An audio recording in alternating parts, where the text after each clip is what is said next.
با نام و یاد یزدان پاک جا داره تشکر کنم از تمام کسایی که ناراحت و بین سی خلیج فارس که خواست نام جعلی بزنن سر است و ریسیایی من رو فارسی گم که دوستان برادران پارس و کرد و بلوچ و ترکمن همه ز شمال تا جنوب همه متوجه بشن.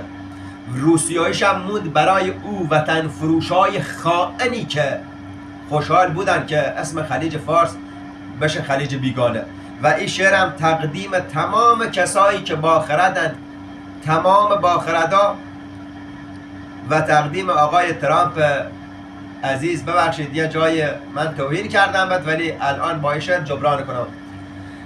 گفته این شعرم از حکیم بزرگوار